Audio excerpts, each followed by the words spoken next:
Welcome to the Human Longevity Podcast. I'm your host, Dr. Melissa Peterson, and together we're about to explore the science and solutions that can allow you to live better, longer.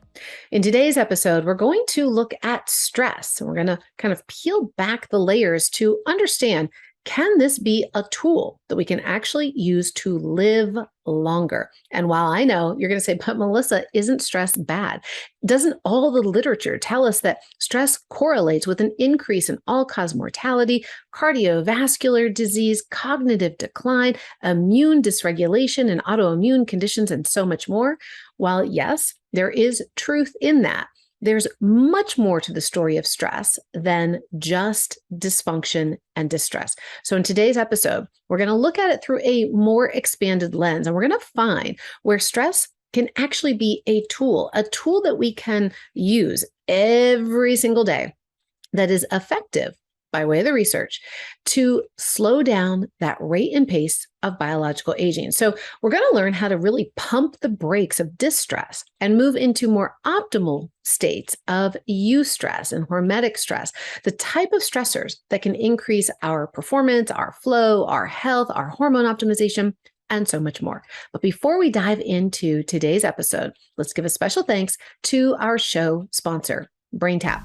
Now, as I've said before, BrainTap is one of my favorite apps and tools of neurotechnology. Anytime I listen to those audio sessions that are backed by neuroscience, what happens is I move into a state of coherence and it begins to regulate and optimize my brain waves as well as my heart rate. So if you're looking for a fast way to really get into eustress, to entrain your brain and your body for greater focus and flow, energy, and performance, then you're going to want to go grab your free 15-day trial over at humanlongevityinsitute.com/BrainTap. And there you can go ahead and get started today. So now let's jump into the show. Stress. What is it? Again, we have this kind of classic idea that it's something bad. It's overwhelm, overload, too much on our systems. And the longer we have this stress mentally and physically, the greater the likelihood that the dam is going to break and one day it's all going to fall apart and we're going to break down. And while that's not entirely untrue, let's go back to the beginning. Stress is inherently neutral. It is actually not at the outset good or bad. It's just a demand. It's an input into our system. And the way the human system is designed is we actually need stress. Stress is the type of demand that allows this human body to adapt, to respond, to learn, to grow, and evolve forward into new states of thriving. So stress is actually essential and it's really beneficial if we want to get stronger and live longer with greater awareness, capacity, and resilience. So where do things go awry? Why do we all know stress as being so bad? Well, good question. Glad you asked. Stress is categorically, again, in this neutral state, that demand. But here's what happens. As we chronologically age, doesn't life get a little bit more hurried? Doesn't it become a little bit more complex? Aren't there more things coming at us quicker, faster, day over day, week over week, year after year? Yes, right? And so just by the sheer fact of our exposure to life, how we interact with life, the people, the places, the environments, the things, that already starts to put more of a demand on our mind and our body. Now, the demands in and of themselves are not bad. Here's the recipe. It's how long are we exposed? So what's the frequency, the intensity, the duration of this exposure? Okay, so we're going to ask ourselves, well, how long, how often, how extreme are these demands or these inputs? And we really kind of divide that by our response to it. Now, what do I mean? Our response to a stressor, we can either perceive it. Perception drives reality. We can perceive it as being something bad, something overwhelming, something that's too much, that we just have to grit our teeth and bear it, right?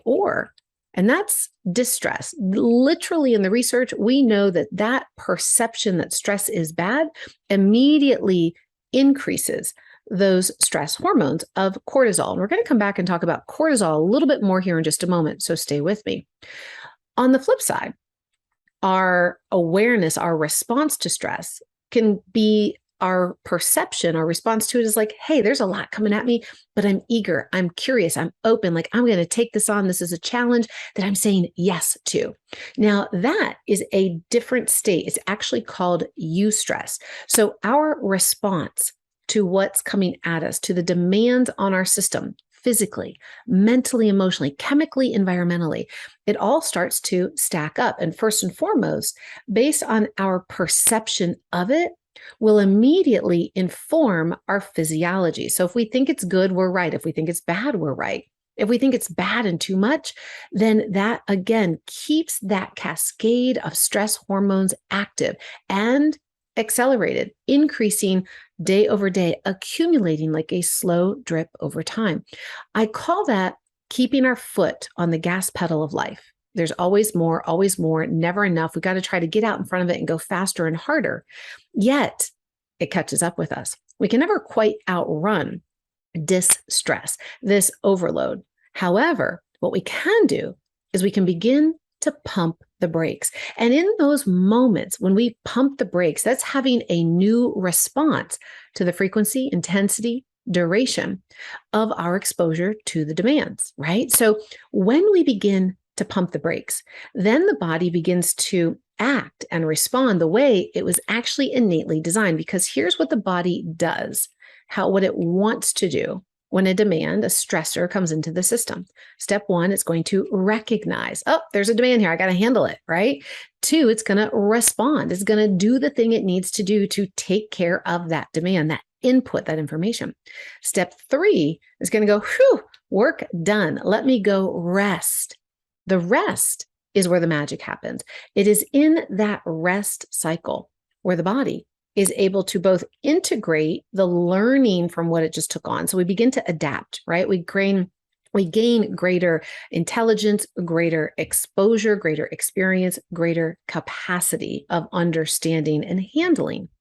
This is also the principle that's applied in hormesis or hormetic stress. It's this idea of kind of doing hard things, inoculating our system a bit by bit over time. So we go recognize, respond, we come back to rest, because in the rest is the recovery. In the rest is the learning. But more importantly, in the rest is where the system then actually expands into a new, greater state of resilience. Resilience is uniquely linked to longevity.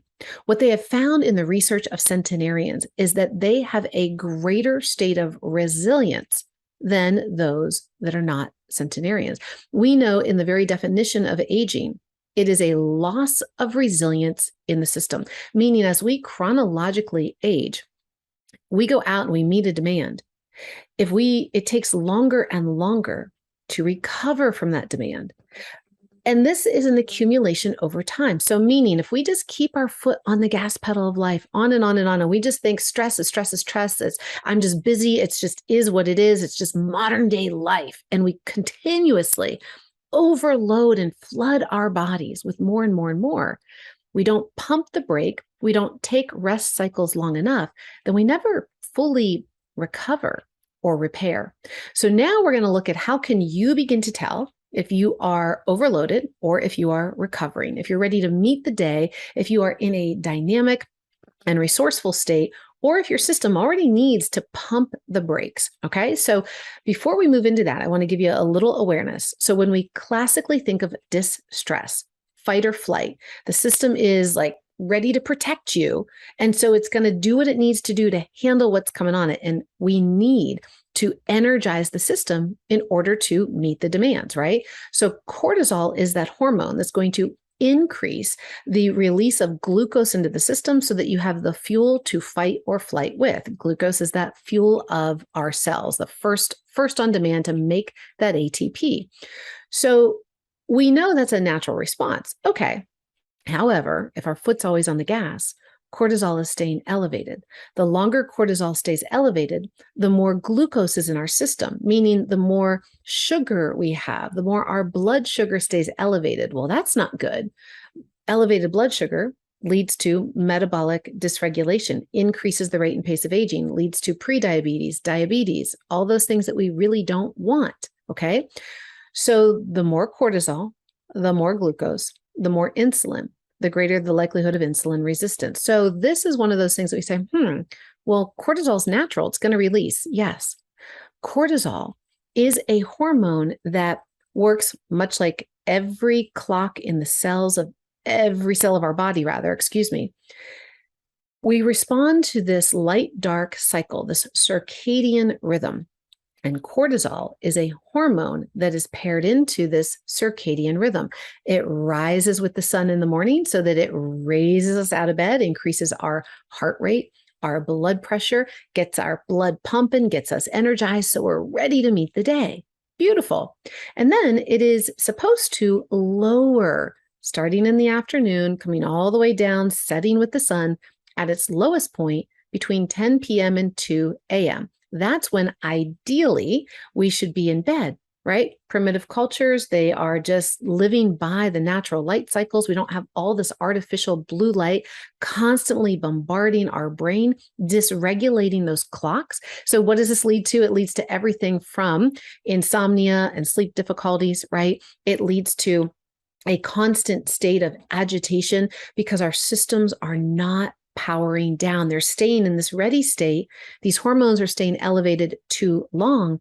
And then when we have these hormones, they are pro-inflammatory. And this accumulation, if it happens once or twice now and then, not a big deal, gang, right? Stress is just stress. It's just a demand. If we give our body the time and the ability to recognize, respond, and then rest to reset, we're cool. We can actually benefit from the gains of it, the hormetic gains over time. But again, when we do not rest, we do not recover, we keep the foot on the gas, we keep our cortisol dysregulated. It raises more and more and more, a little drip, slow drip over time, days over weeks over years. We end up being 50, 60, 70 going, I eat a clean diet. I've got high blood sugar. I don't know what to do. I'm exercising and I'm dieting and I don't eat any sugar. I don't eat any fried foods and I just can't figure it out. Well, it's not just about the food. Food alone doesn't raise blood sugar. Cortisol is a big driver. So again, yes, there is this side to stress that we need to be aware of. And awareness is step one, because if you are constantly perceiving life as being overwhelming, overloading, too much, and you don't have enough time, enough resources, enough support within yourself to go meet those demands, then right then and there, I want you to realize what we know from the research. When we perceive negative distress, that increases our rate and risk of all-cause mortality by 43%, meaning the person that perceives their life as overwhelming, overloaded, very stressful, has a 43% greater likelihood of earlier and a more significant cause of death than that person who perceives their stress as positive. It's a demand, it's a challenge. I'm excited. I'm going for it. My perception of it is this is happening for me, not to me. I'm equipped. I'm going to be resourceful. Or you know what? I'm going to pump the brake. I'm going to take a rest. So step one, remember, stress is neutral. It's our perception of it and how we respond to it, that frequency, intensity, duration. So if you're beginning to perceive that things are a lot, you're feeling it in your body, you're feeling it in your mind, you're feeling it, right? And you're experiencing it, then that's true for you. But it's okay, because just as much as stress can overload us, it can also energize us. It can also invigorate and heal us and can be such a powerful tool. So once you begin to aware that you're kind of in that overload, you're going to immediately just go, step one, can I reduce or remove my exposure? Can I somehow lessen the intensity, the frequency, the duration of my exposure to this demand, right? Let's say it's a coworker. You can't change who your coworkers are, but can you change the amount of interactions and the way in which you and your coworker may interact so that you are not as distressed by it? It has less of an effect on your system. You start to respond to it differently. That's step one of kind of pumping the brakes, just reducing your exposure. Step two, we move into understanding how stress actually can allow us to live longer when we realize that, again, not all stress is bad, but when we identify it and when we respond to it differently, we can actually use it to optimize our physiology where we can be in any situation, not in overwhelm, but instead in focused flow. We can be present, we can be in it, we can be ready for it. And when we are in this state, it's actually called eustress. And eustress, what we know in the research is that it lowers cortisol. It actually lowers. So this is a form of stress that lowers the stress hormones. It actually increases testosterone. It increases oxytocin. It helps to increase performance, focus, memory, and ability. So here's the really great thing. When we know, I'm an overwhelm, we go, okay, wait, can I shift how I'm thinking about this? Can I perceive it differently? Can I respond to it with like just stepping back for a moment so I'm not staying in it and overloading my system? That's step one of pumping the brakes. Can I then begin to intentionally put myself in eustress more consistently? And the answer is yes. And here's how you do it. You can pump the brakes of distress any time of any day by activating your autonomic nervous system. And this is regulated by what's called the vagus nerve. It's a big kind of highway system between your fight or flight, overwhelm, overload, gotta go, to rest and digest, focused flow, and connect. And the fastest way to move out of distress and into eustress, out of fight or flight and into ease and focused flow, is by pumping the brakes with activating the vagus nerve. Now you might say, Melissa, how do I do this? Okay, here's the good news. I've already given you a little insight in episode 3 when we spoke about oxygen saturation. And we really started to explore breath as a tool to begin to really optimize your own physiology. Well, that same principle applies here. So the first way we can activate our vagus nerve is simply by slowing down the rate and pace of our breathing. That immediately triggers that. And remember, what we talked about in episode 3 is if you can begin to go low and slow breathing in and out through the nose and slowing down that breath rate, ideally to about 6 to 8 breaths per minute, you're going to be in a parasympathetic focused flow state. Now, that little tool we talked about in that last episode is a box breath. Breathe in through your nose for 4 counts, hold for 4 counts, out through your nose for 4 counts, and hold for 4 counts. And if you just start with that, that's going to get you in a rhythm that's going to slow you down closer to that 6 to 8 breath cycle per minute. Now, that's just one way. But hey, you might not be able to just like really go into a focus. You could be in a situation real time and need some other way to activate that vagus nerve. Now, here's one of my favorites. It's actually humming or singing or chanting. So I'll be walking through the grocery store and not even realizing I'm just humming, or I'm coming in and I'm singing a song, and I'm actually self-soothing my autonomic nervous system. I am present in life, but I'm not in overwhelm or overload. I am focused, I'm in flow, and I'm really enjoying the moment because I am just automatically practicing and toggling out of distress into eustress. So a few other ways to activate your vagus nerve is to laugh, to gargle, to breathe, to chant, to sing, to hum. Those are a few quick ways. Now, we're going to continue to go deeper into this conversation episode after episode. So for right now, you're now starting to get a sense of how you can start to pump the brakes of constant stress overload in your life. You can now begin to be more cognizant, present, and awareness. You can consciously get into focus flow. And guess what happens when you do this? You're starting to lower your heart rate. You're starting to increase your heart rate variability. And what does that mean? You're allowing your system to become more resilient. You're giving it those little micro moments of rest so that it's not constantly always on. And when we recognize, respond, and then rest, that's when the system starts to recover. That's when we become even more resilient. And resilience is correlated with health span, and lifespan in the literature. So if you want to live better longer, then you want to pump the brakes of distress. You want to actively activate your vagus nerve. You want to move into eustress, and you want to start to do more of those things that are soothing for you. Another one of my fun ways is just going out for a walk in nature, drinking a nice cup of warm tea. Now, here's the last insight I want to share with you today.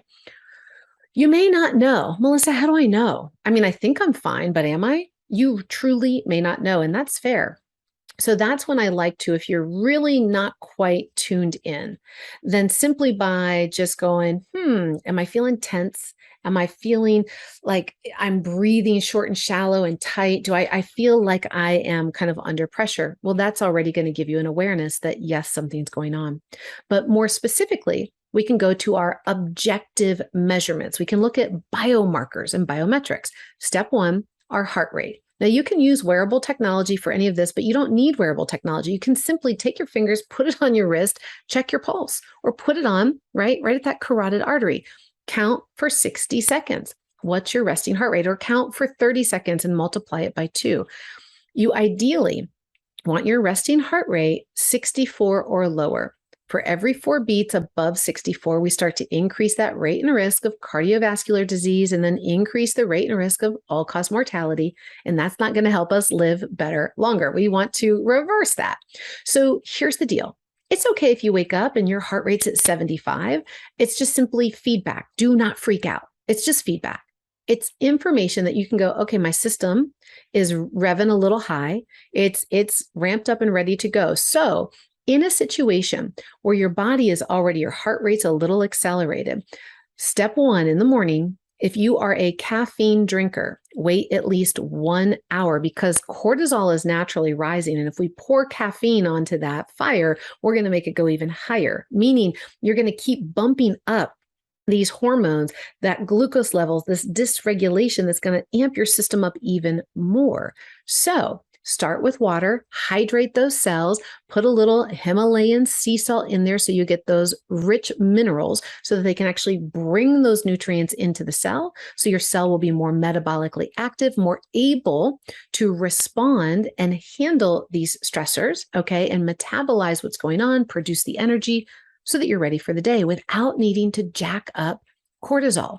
So if you're already elevated, pause, hydrate first, get a little morning sunlight in the eyes, and this is going to help to regulate your system, optimize your hormones, lower that cortisol response so it doesn't get as hijacked, okay? Then the next thing I'm going to encourage you to do is throughout your day, like let's say you love going and working out, a great way to check if your body is recovering is with something in the fitness world that's called the 3-minute step test. So you can simply go to a step in your house or at work or at the gym, and you're going to take a stopwatch and you're going to just step up and down, up, down, up, down, up, down, up for 1 minute. Finish, check your pulse. Take your pulse for 1 minute or again for 30 seconds and multiply it by 2.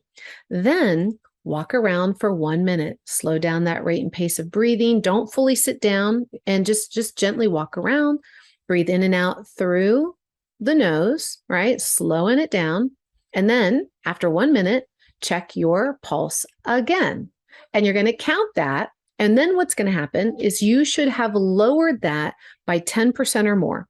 If you haven't, your body is not in recovery. So it's overloaded. And all this simply means is if your system's not fully recovering, if it's in an elevated heart rate, if your HRV is tanking, that's an indicator to go low and slow, meaning you don't have to take on 20 things that day. Take on the 3 things that are essential. You're going to start to listen to your body. You're going to work in tandem with it because it's the only body you got. And if you want to be in it for a long time in a vital state, then you need to listen to those cues. And this is a great way to begin. So now, my friend, it is your turn. And please share with me what really stood out for you in this episode, what you liked, what you're applying, and what you want to know more about. And we're going to be sure to bring that to you in upcoming episodes. And once again, if you need a little support, then be sure to go over to humanlongevityinstitute.com /brain tap to get your free 15-day trial of the app. Those audio sessions will help to give you a guide to move into lowering that heart rate, to move into increasing and improving that heart rate variability so that you're bringing your brain and body into a more resilient and adaptive state so that you're accessing eustress instead of distress. All right, everybody, thanks so much for tuning in. It's been another fun, joyful episode. I'm honored that you are here. Keep tuning back in, share, subscribe, like, do all the things, tell others about us, give us some 5-star reviews. We're going to just keep showing up week after week, building this together. I'm Dr. Melissa from the Human Longevity Institute. And until next time, continue to go out and thrive by design each and every day so that you truly can live better, longer,